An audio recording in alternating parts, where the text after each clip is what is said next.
110 नए Rafale fighter jets की mega deal पर भारत और फ्रांस के बीच बातचीत जल्द शुरू होने जा रही है। ये डील न सिर्फ सैन्य ताकत बढ़ाएगी, बल्कि भारत के रक्षा उद्योग के भविष्य को भी तय कर सकती है। आइए जानते हैं पूरी कहानी।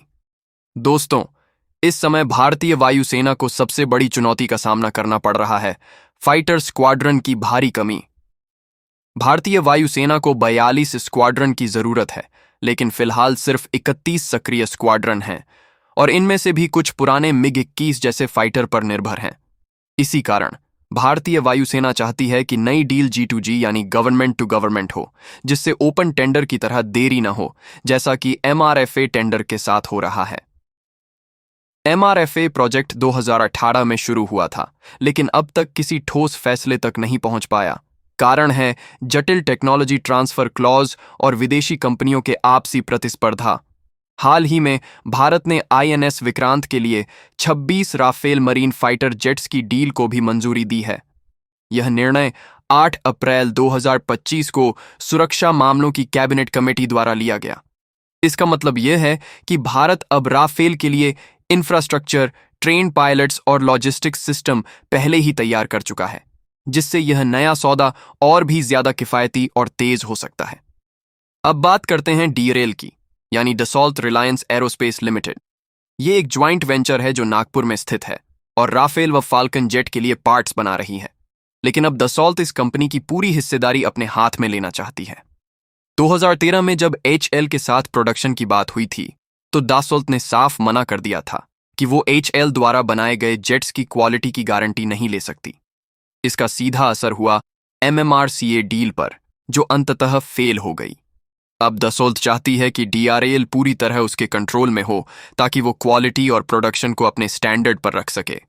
हालांकि डसॉल्ट यह दावा कर रही है कि वह DRAL को राफेल प्रोडक्शन का हब बना सकती है और 70% से ज्यादा पार्ट्स भारत से खरीदे जाएंगे।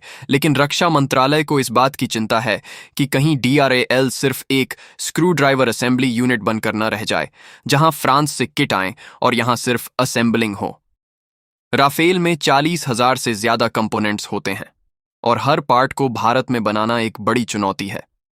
इससे सरकार को डर है कि टेक्नोलॉजी ट्रांसफर की असली रकम डसॉल्ट और उसके निजी भागीदारों के पास चली जाएगी, जबकि HL जैसे सरकारी संस्थान पीछे छूट जाएंगे। अगर यह डील पूरी होती है तो भारत के पास कुल 172 राफेल जेट्स होंगे। इनमें 36 राफेल पहले से भारतीय वायुसेना की सेवा में हैं, 26 राफेल मरीन नौसेना के लिए खरीदे जा रहे हैं और इस नई डील के तहत 110 अतिरिक्त राफेल जेट्स शामिल होंगे। ये संख्या फ्रांसीसी नौसेना के राफेल बेड़े से अधिक होगी और फ्रेंच एयरफोर्स के पास मौजूद राफेल की संख्या के लगभग बराबर पहुंच जाएगी। इससे भारत को चीन के J-20 स्टेल्थ फाइटर और पाकिस्तान के संभावित J-35 जैसे खतरों के खिलाफ जबरदस्त ताकत मिलेगी। तो दोस्तों, एक तरफ यह डील भारत की एयरफोर्स को मजबूती देगी, नौसेना को सपोर्ट करेगी और विदेशी कंपनियों को भारत में निवेश करने के लिए प्रेरित करेगी। वहीं दूसरी तरफ टेक्नोलॉजी ट्रांसफर, आत्मनिर्भर भारत और सरकारी कंपनियों की भागीदारी जैसे बड़े सवाल खड़े कर रही है। अब फैसला भारत सरकार के हाथ में है। क्या वो रणनीतिक बढ़त को चुनेगी या दीर्घकालीन आत्मनिर्भरता को?